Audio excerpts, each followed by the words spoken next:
Okay, so Shavua Tov Ma'od, everybody. This learning session is Le'ilui Nishmat Elio Ben Emmanuel, and for Refuah Shlema for Aliza Bas Sarah. V'soch Shar Cholei Amo Yisrael. Okay, so we finished the initial description of the first 6 days of creation, and we are up to Vayechulu, and there's a little piece here, a few psukim that talk about Shabbos before it picks up the story of Adam and Chava in greater detail. And the psukim go like this: Vayechulu hashamayim v'haaretz v'chol tziva'am. Here, we'll do it with the English, even though it might be a drop misleading. We're going to point out a whole bunch of basic questions after a closer examination of the verse. Okay, Vayechulu hashamayim v'haaretz v'chol tziva'am. The heavens and the earth were finished, and all their array. Vayechal Elohim bayom hashvi melachto asher asa. By the seventh day, God completed his work which he had done.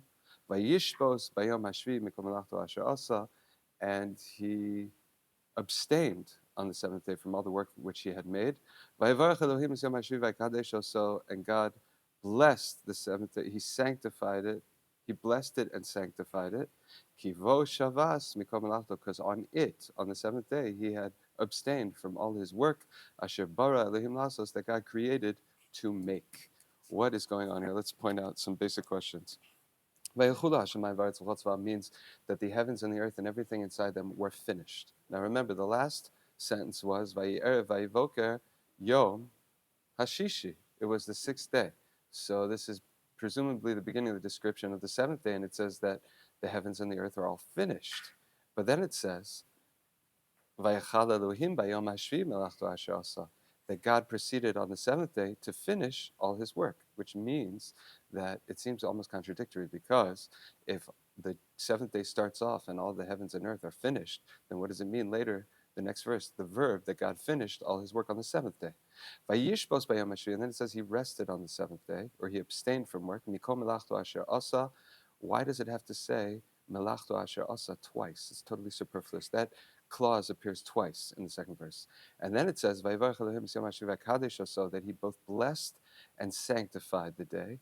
And there's a famous medrash that explains how, specifically contextualizing the bracha and the sanctification.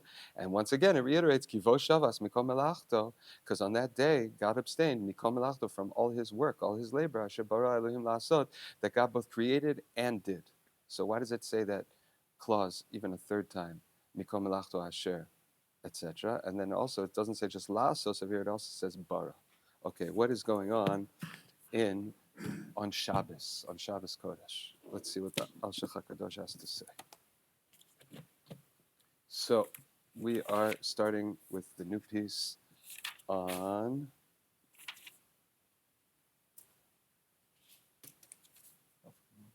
Chaf Gimel, the end of the page, that little piece, Vayechulu hashamayim v'haaretz. Hine pasuk zeh yira'eh cholek al she'acharav. This verse seems to contradict the verse that comes after it. She'omer vayechal Elohim bayom hashvi.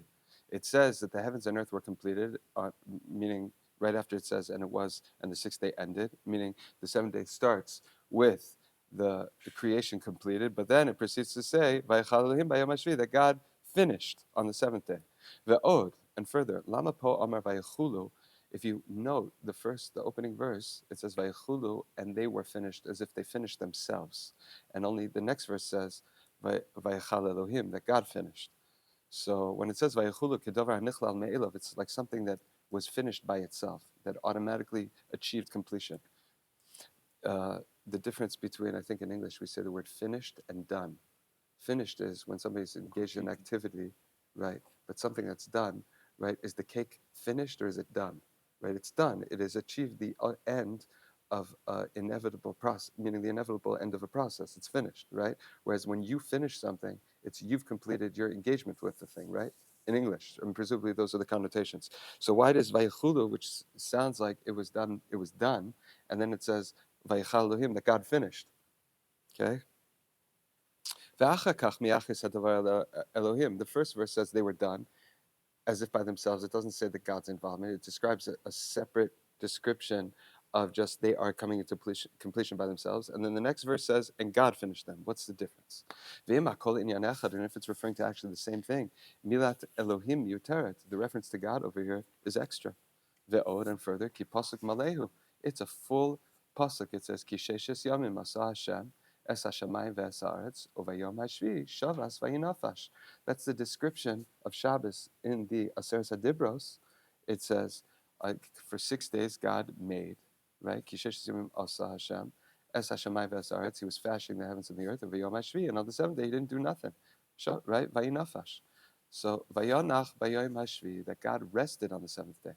So how can it say Vayechulu Bayom HaShvi, that God finished on the seventh day? Either he's doing nothing or he's doing something. Either describe it as passive or active, right? V'chein bezehu omer, and then further it says Vayishbos, and he actively abstained, or he rested in a way that it's more of an active verb as opposed to Vayanach, and he rested. Ve'ech yomar, how can the verse then say Vayechulu Bayom HaShvi, that God finished, meaning he was still involved in work and he finished it right on the seventh day. Ve'od amro, and also the verse says over and over again, melachto, his labor, asher asa, the melachot that he did. Miutar, it's extra. Umagam ata shnei pamim, and now it's got to mention that same clause twice. Umilo yeda, ki al melachto asher asa yedaber. We know what the verse is referring to. You don't have to mention every time. What did he stop from? What did he abstain from? What did he rest from? Right? Umilo yedea. Who doesn't know? Ki al melachto asher asa yedaber. It's referring to the work that he did. Ve'od. And then, when it says Vayevarech, and God blessed the seventh day, Vayekadesh, and He sanctified it. So She'amar Rabbeinu Zal, Chazal say, and Rashi brings it directly in Chumash. What was the blessing and the sanctification of the seventh day? That in the future, in the desert, when the man comes down, right, Shabbos will be blessed in regards to the man, and it will be sanctified in regards to the man. Berechol b'man, He blessed it with man, that it should have, right? That Shabbos is a pishnayim, it's lechem mishnah, it's two, right? It didn't come down on the seventh day; it came double on the sixth day for Shabbos. The kidsho, and it was sanctified, b'man, with the man. Shehu ki haman hayalechem mishnah, it was double. The kidsho was sanctified. Shelo hayamamtir man b'Shabbos. God made Shabbos special, that it was different than the other days of the week. The other days of the week, the man for that day came on that day. On Shabbos, no man came down. God rested. And the man that came for Shabbos came double on the sixth day. So what's the relevance of that? Why should the bracha and the kiddush of Shabbos that it experiences in Masa Bereshit be on this seeming detail of human history later on? Meaning, Rashi says right then and there, what is the sanctification of Shabbos on the seventh day? It's that in the future, man will not come on Shabbos. What is the blessing that Shabbos gets on the seventh day? That in the future, right, that it will be blessed, that there will be a supernatural extra for Shabbos that is meted out on the sixth day. Okay, so why? How does that explain the blessing and the sanctification, and why is that such a big deal? But it doesn't even help us because the man came on Friday, not on Shabbat. So how can No, but that's because of its. Shabbat? That's the sanctification. What does sanctification mean? That it is holy, that it's separate and reserved. It's different. How is it different? That Shabbos, there's no man on Shabbos. It doesn't come down on Shabbos. It doesn't work. The sustenance you get for Shabbos does not work the same way that it works during the days of the week. The days of the week, you get what you need for that day. Shabbos, you get already from the week for Shabbos, and it's sanctified insofar as that it does not come down on Shabbos. Hashem does not rain it down. It's almost saying having a lack of something is sanctification. That's what we always say. That is the true definition of holiness. Kadesh atzmecha b'muterlach. It's what you hold back from yourself that makes yourself holy. Absolutely. Holy is always gvul. It's where you draw the line. That's essential understanding of sanctification. Sanctification is dedicating something for a particular purpose, which means that anything outside that realm is off limits. So now it becomes special, reserved for something. So where you abstain, where you draw the line, that's what allows sanctification. And here too, by God not making the man come down, it doesn't mean that Shabbos doesn't have man. It just means that it doesn't happen on Shabbos. It's something special on Shabbos. Okay? Now, so now also the blessing, indeed. What's the blessing? I don't understand. If you get the same for Shabbos that you get during the week, you just don't get it on Shabbos. The blessing is because you experience it as a lechem mishnah on Yom Shishi. Anyway, these are things that can be explored. But right now, he's just noting that bichlal, to say that the blessing and the sanctification that Shabbos achieves on a primal, existential, spiritual level of creation seems to be referred to just what seemingly a detail of human history later on. Why is that strong enough to define Shabbos as a day of bracha and kedusha? Okay? Amnam, I'm sorry, the Od, Amru Kivo Shavas. Because why did God bless and sanctify it? Because on that day he abstained. Hu ha'amar kvar. That was already mentioned. What's this reiteration here? That the blessing and the sanctification is linked to the fact that God rested on that day. Why is there a special re-mentioning of that? V'chein amro asher bara Elohim la'asos. All that God created to do. Hu miyutar, that's also extra. Uvilti muvan, and not understood. Kihu asa, God made it. V'lo vara la'asos. He didn't create to make. What's that phraseology? Okay, those are our questions. Those are the diukim from those verses. Let's see how we answer it. Amnam. Hine rabbatenu zal hikshu. Our rabbis asked. Vayechal Elohim, the pasuk says that God stopped. Vayechal Elohim, he finished, right? Melachto asher asa, all his actions that he made. The Hare Nemar, however, in the description of Shabbos by the Aseret Adibros, it says, Kisheshes Yamim Asa Hashem, for 6 days God made, right? Es Hashamayim ve'es haaretz, the heavens and the earth, Uvayom Hashvi, and on the seventh day, Shavas, he abstained, Vayinafash, and he rested. So how can you say that on the seventh day God finished? What is the action that God did on the seventh day if he didn't do anything? Vayechulu Hashamayim, Ella Vayechulu Hashamayim. So what does it mean, right? Also, that he did anything if it says that the heavens and the earth were already completed. V'haya, so he's going to explain. Vayechulu hashamayim va'aretz v'chol tzva'am. Indeed, it is true at the close of the sixth day, the heavens and the earth were completed. V'haya ha'olam chaser menucha, but the world was missing one element, and that's something we call menucha, rest. Menucha, over here, we're going to explain that there's two levels, two dimensions of being in this world. There's being in a state of process, and there's the objective being itself. There's the becoming and the being.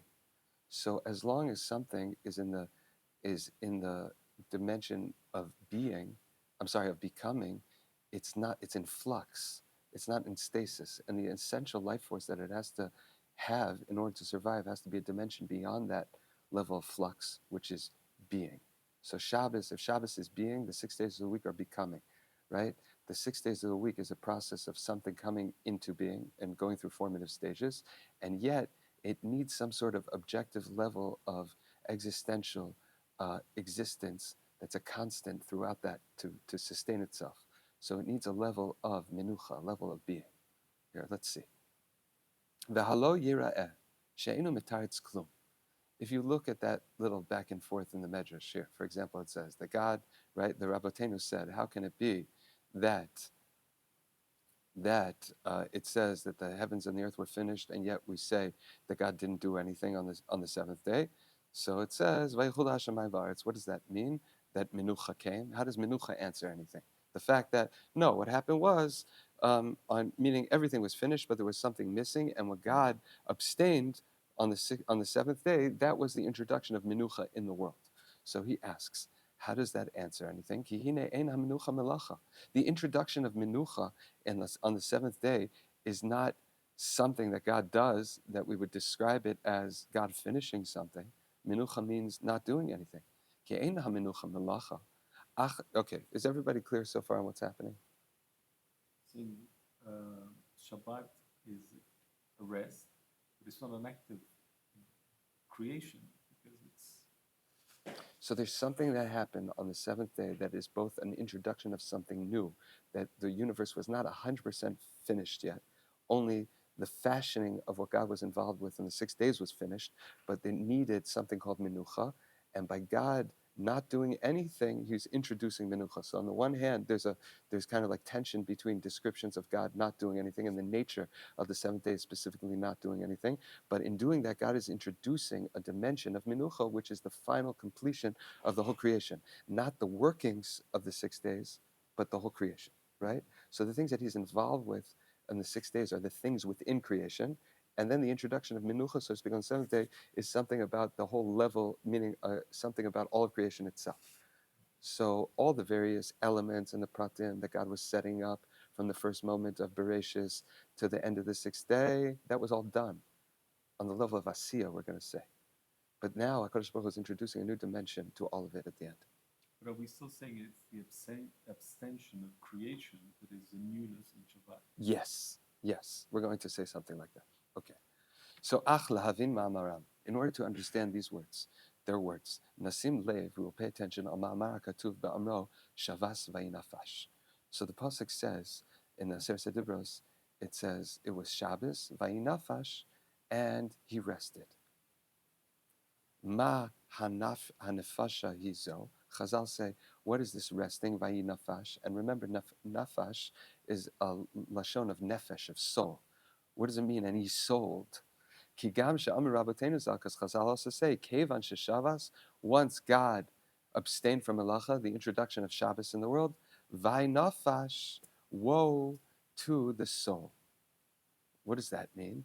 Chazal say that after a person keeps Shabbos, Kevan sheshavas, after a person keeps 24 hours of Shabbos, where he had his neshama yisera, at the close of Shabbos, he gets the Motzei Shabbos blues.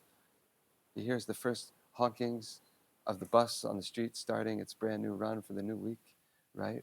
And his heart sinks and he needs to make that Baer Minei Besamim, right, during Havdalah, because his Neshama Yisera has left him. Vai, woe, nafash, to the leaving Neshama Yisera. Okay? Where's the woe part coming in? Vai, nafash. It says, Vav Yud, nafash. Woe to the Nefesh Yitera that's leaving. Shenistalka nefesh yitera, that his extra nefesh that's invested to him as a result of the kedusha of Shabbos leaves him. Asmachtehi, it is a hint. Ve'ein ze pshuta shel mikra, and this is not really an explanation, a simple explanation of the verse, but it's just like a hint to something deeper. It's kind of like a drash. V'chein ba'amro, and similarly, when the verse says Vayanach bayom hashvi, and he rested on the 7th day, Hayalol Omar, Vinach o vishavas. What's this yud here? Vayinach. Right? Grammatically, it's an active action, a verb of vayi, and he did something, and nach means to rest. So it should have said vinach, and he rested. What's vayinach? Right? Amnam. However, hine en safek, there is no doubt. Kikol davar gashmi. So now we will describe a phenomenon, which is very, very fascinating. It goes back to a discussion we started earlier that we should revisit. But first, he's going to lay out this fundamental principle. Can I just ask you a question?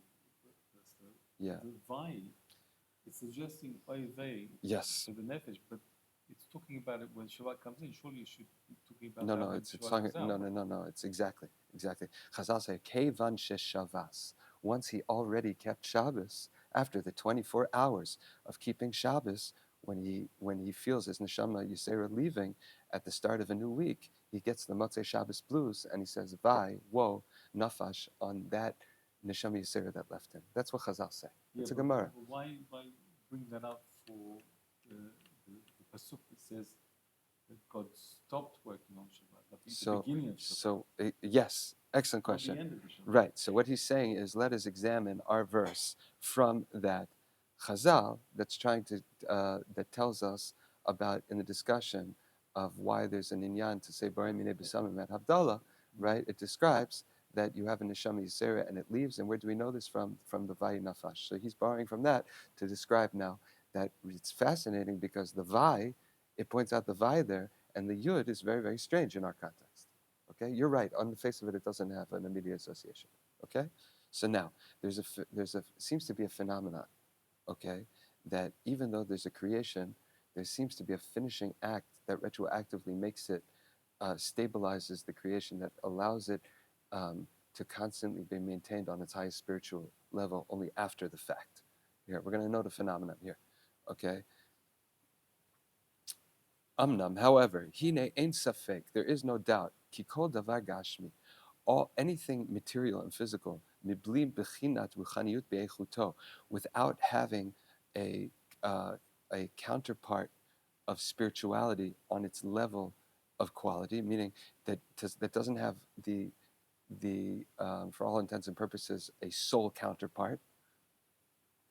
Any aspect of creation which is physical that doesn't have its own soul counterpart, if it didn't have that spiritual side, yifased v'lo yitkayim. Ultimately, it would lose out, it would cease to be, and it would not be able to be sustained. It's everything that exists on the most material level is constantly being sustained on a spiritual level.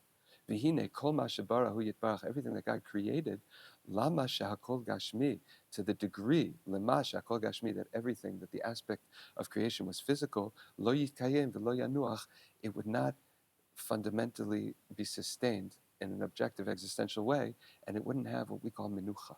It wouldn't have the rest, the part of it that's at rest, the spiritual dimension that's a constant. The actual objective, like Khalil Lahavdil, Platonic thinking is used to this idea that everything has, like the spiritual ideal.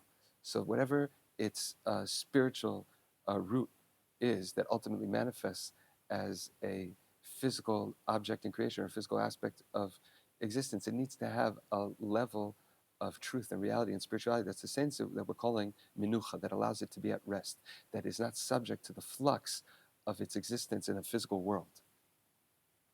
Okay?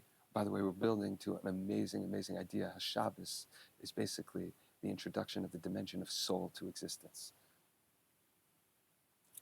Okay. So therefore, v'hine kol ma shebarahu yitbarach, everything that God created in His creation, lama lemasha kol gashmi, to the degree that it is all ultimately expresses itself to on a physical level, lo yitkayem, it would not exist, v'lo yanuach, and it would not rest, ki im yelech v'yafsid yom yom, essentially day by day, slowly it would cease to be. Uvazen navo el ha'inyan, and through this we will come to the point. Vehu, ki halo yadua, is it not known? Ki mikdushas Shabbos, from the sanctity of Shabbos, the higher level of sanctity that comes into creation through Shabbos. Nishba shefa kedusha la'olam, there is a divine influx of holiness that comes into the world. Ve'ed memaher, and a speedy testament to this is the nefesh yiser l'adam, how every human being, an adam, who is involved in the covenant of Shabbos, experiences a nefesh yisera, a fundamental upgrade on the level of soul, representing Shabbos in his soul. V'hine ka'asher bara Elohim et haaretz, when God created the earth, lema shehaita chamrit, to the degree that it was material, keguf b'li neshama, it was like a body without a soul. Haita me'utedet liot holechet v'nifsedet, its destiny was to just constantly, slowly lose existence till it ceased to be, v'lo tanuach b'kiyuma, and it would not rest in its sustained existence. Umi hikna ba nefesh v'shefa litkayem, and through what or who did acquire for it a nefesh and divine influx in order to be sustained? Hu ha-Shabbos, that is the seventh day, the Shabbos. Ki bo hushba ba, that through it the world was influenced and received the divine influx, shefa lehitkayim, in order to have sustained existence, v'lanuach, and to be at rest on its fundamental objective spiritual level, milihiyota holecha v'nifsedet, so that it wouldn't constantly, consistently go into demise. V'zeh yomar, and this is what it says. This is what is referred to when it says, "V'haya ha'olam chaser minucha."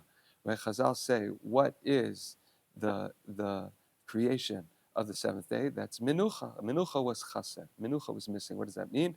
That even though Shemayim v'aretz were finished, the world was constantly like seeping slowly into nothingness because it was missing minucha. Ba'a Shabbos, ba'a minucha. Shabbos came, and this level of existence called minucha was set. The problem I have is that surely every part of the first 6 days of creation had an element of soul in it, otherwise it wouldn't have existed anyway. One second, wait. Yes, we're going to come to that in a second. V'zeh yomar v'haya olam chaser minucha b'al Shabbos v'hishpia shefa kedusha b'chol ma shenivra, and God put a tosefet, a shefa, an influx of kedusha, of sanctity, in everything that He created. V'haya shefa hu le'olam, and this shefa was to the world kanefesh begufa adam, like a soul on the lowest level in the body of a man. V'zeu amro shavas vayinafash, and that's what the verse means when it says shavas, he abstained actively, and therefore it introduces vayinafash actively. It introduced the level of nefesh into creation. Ki shavas, because the abstaining, v'hikna, by his abstaining, it acquired nefesh la'olam, l'kayemo, it acquired a nefesh for the world in order to exist. Meaning by God saying, process is over, now the idea of the button is set for its sustained existence. V'zehu ba Shabbos bas menucha. Shabbos came, the level of menucha came. Ki beladei zeh. Without this, lo heta menucha. There wouldn't be this level of menucha. V'amada la'olam, and a stand for the world to stand. We'll pause here. So remember, I said that there is a phenomenon we're talking about here. So your question alludes to a discussion we had earlier about. Let's look at the creation of Adam. What's very fascinating is we've been talking until the creation of Adam. We said that everything is in the first moment of creation. All of existence exists, and yet everything is just meted out afterwards and organized.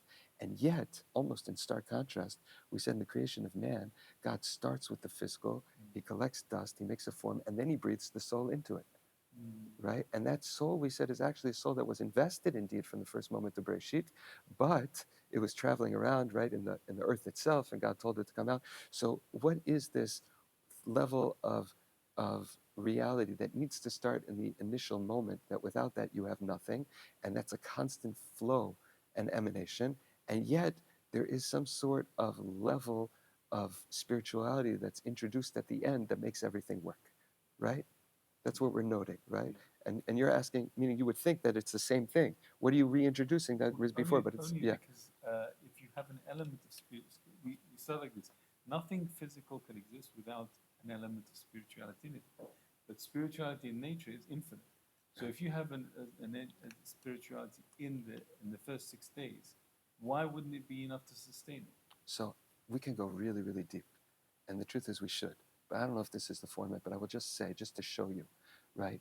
Imagine Shabbos is the soul of existence in time, manifest in time, which means that it's weird because that means time ends with the soul, doesn't begin with the soul. How do you have existence? Existence should start off spiritually and end up enclosed with a physicality. And yet we're saying that the spiritual, meaning the soul of existence, is introduced at the end, right? And we know also that what that means in human history is that the soul, the thing that man is meant to manifest and the dimension we're meant to live on, is an era of history known as Shabbos. Shabbos also represents an era of history that comes at the end, that's almost achieved.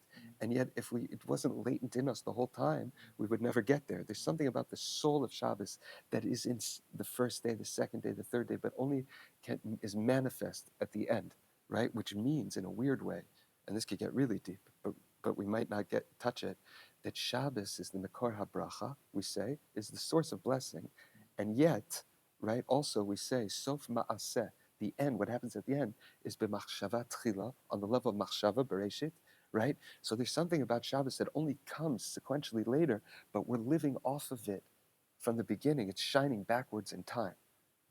There's something very, very special going on here.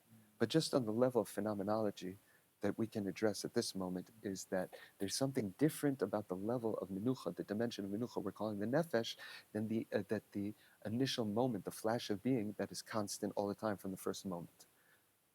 You know, it's hard to try to find the words. I'm going to struggle, but I just want to say generally that existence can't be without the first thought, and the first thought is constant. And yet, the ability to receive, for everything to click within creation, like the neshama of Adam was already there on the level of Bereshit, but it wasn't in Adam, and Adam wasn't completed till it was invested into him. So somehow that there's a level of the light of the initial Bereshit that on some level is, even though it exists and allows for everything to happen, it's only reinvested in at the end. See, I thought with the analogy of the soul, I thought he would have said the Shabbat is the neshama. Yes. Everything was created with the nefesh, because you can't exist without nefesh. And then the Shabbat comes with the neshama. But no, he's saying that the nefesh of the world is Shabbat. So I'll tell you, the truth is, this might help. When we say there's a neshama of creation, the truth is that on the deepest level, Hashem himself is the neshama for creation. right? Because he's actively willing it to be. Anything that sustains the world in the highest, most refined way that would be neshama really comes from God directly. Right. So Shabbos is more like the nefesh. It's true. It's the nefesh.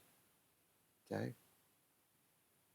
If that Nefesh, helps. because Of we time itself. It's meaning Hashem on the greatest level is the neshama of existence. Right? And that started at Bereshit. Right? He's constantly flowing, he's emanating from himself, right? And yet the nefesh, we have to understand what's the difference between nefesh. Meaning this is such a big sugya, but this is an introduction just to make sense of the words in the verse to describe what's going on.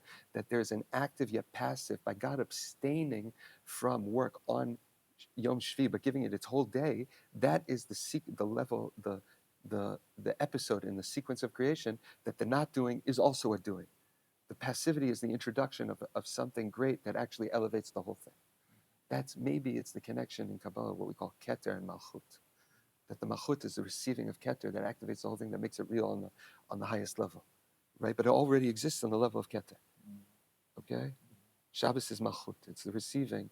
And yet, like if you want to get really out there, I apologize that this gets so abstract, but this might help, and then we'll finish the paragraph. Right. But if you think of time as space, if you think of a three-dimensional, a cube, right? A cube has 6 sides, right? So in time, if you're building the cube, each facet is a day of the week. So you'll have Yom Rishon is one facet, Yom Sheni, etc., and eventually you'll have Yom Chamishi. So you have one space open. Yom Shishi, you put that last there. Now you have a cube. You've created the space inside. Shabbos is that space inside. It was always there, but till you built around it, right? And that's the kli of the right. That's kind of like a mushal. Anyway, we can get much deeper, and there are meaning. Let's continue with the Alshech for the time being. Okay. So now, V'zeu amro vayanach bayom hashvi, that God rested, but with a yud, that there's an active investment of minucha in creation on the 7th day, which means that all of creation achieves this high dimension of being at rest, that there's a fundamental level of existence that is objective. Okay? It's a higher dimension. And by the way, this is all sanctity. This is through a special sanctity. Everything is uplifted. V'lo amar v'nach. It doesn't say v'nach, but it puts a yud in there. Ki hu yotze l'sheni. It goes out to 2. Ki hikna menucha li'olam, because it's not just that God rested himself, but it acquired on this higher level a menucha for all of existence. V'zeo yomar vayechal. That's what it means when it says that God was he finished with the yud vehu ki ein safek. There is no doubt shelo yitzdak lashon asiyah be'etzam. You can't say with this introduction, even if there was an element of introduction of menucha into the world, it's not a doing, it's not asiyah. Hashem's not fashioning something. Rak bedavar gashmi. You would only use asiyah in reference to a physical creation, something physical. Masha enke bedavar ruchani, but not with the introduction or the creation of a spiritual reality. V'navo al ha'inyan. Coming to the point. Amar, the verse says, Vayechulu hashamayim va'aretz v'chotzavam, and the heavens and the earth and all their array finished. They were done, meaning not finished. Shehu olam umlo'o, that is the world and all that fills it.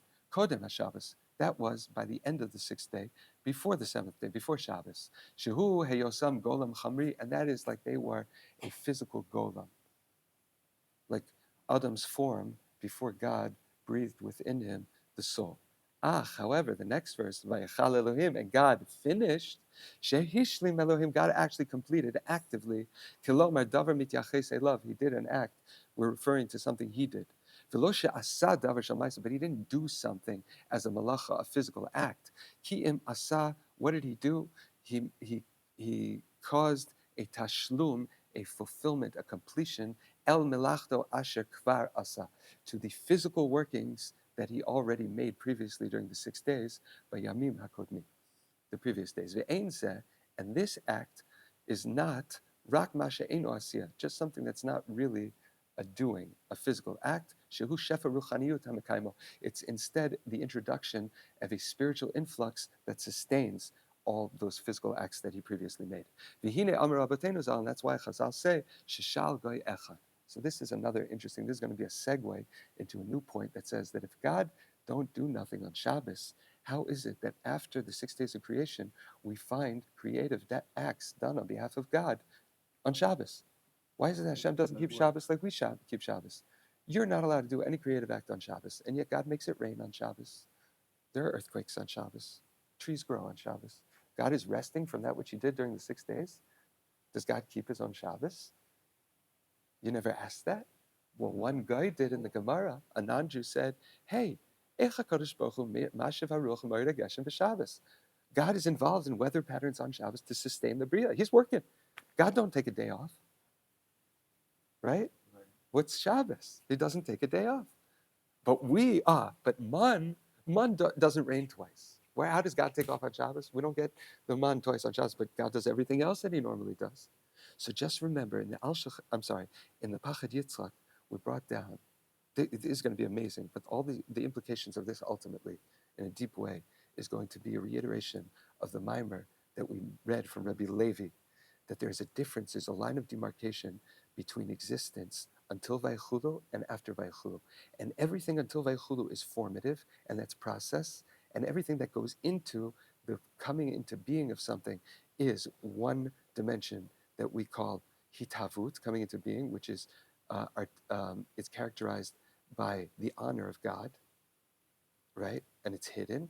And from Vayechulu and on, the world is already set in the way it is. And now we're talking about a regular function of what we know the world meant to be, which is Havaya. It's already being, not coming into being, which is Kavod Melachim, right?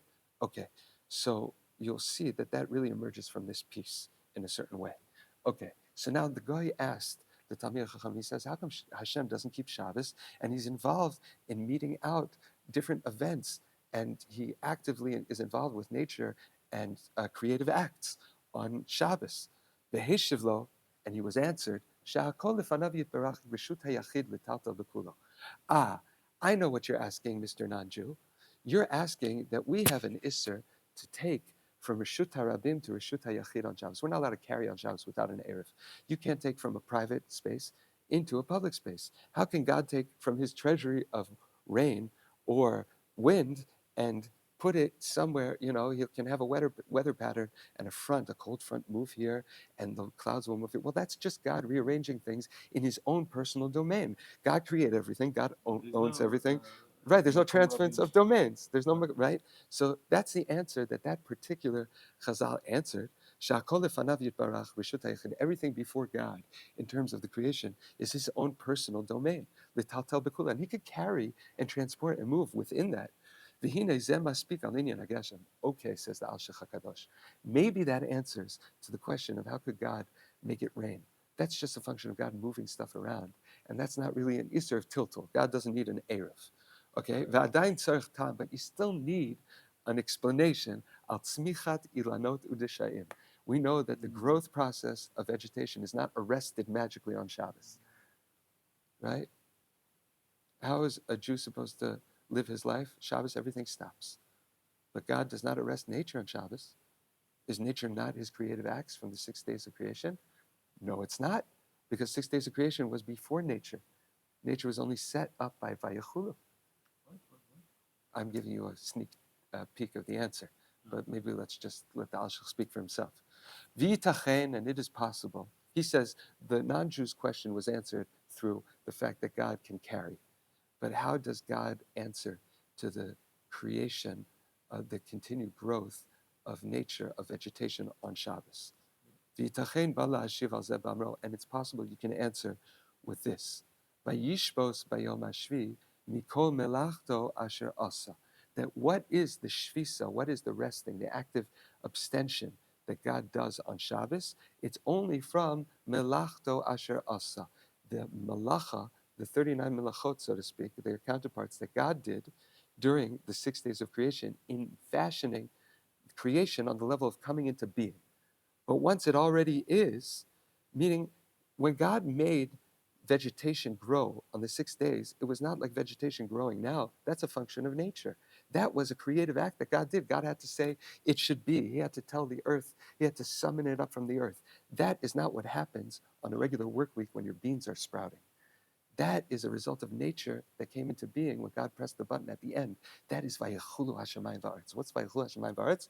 That the creation, the physical vessels of God's Shefa were finished then, and all the various mechanics that God was going to set into being, which started afterwards, which is nature. And therefore, the nature of a Shabbos now, Nature can still work. That's not God working, because that's not the kind of creation that happened on the 6 days. Lomar, You're suggesting that plants didn't grow, trees didn't grow in the first 6 days? that's right. They sprouted forth from a ma'amar and from a summoning of the earth. That's not what happens nowadays. What happens nowadays is the automatic function of things. The first time during creation, that was God doing it. That was it coming into being.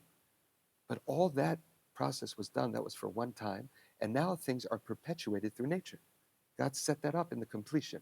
So therefore, the natural, what we experience as new things coming into being in our Shabbos, when we keep Shabbos, that's not Hashem doing something that He did during the 6 days.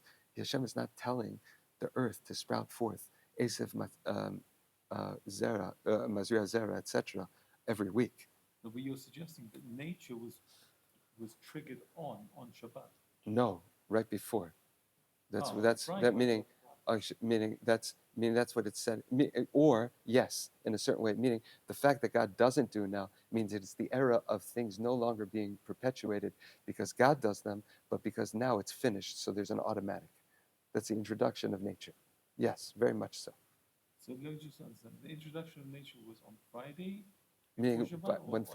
things were done, things were finished on Friday, Right. and then it says Vayechulu Hashemayim va'aretz, right? That's after Yom Shishi. So what was finished? What's that statement of finished?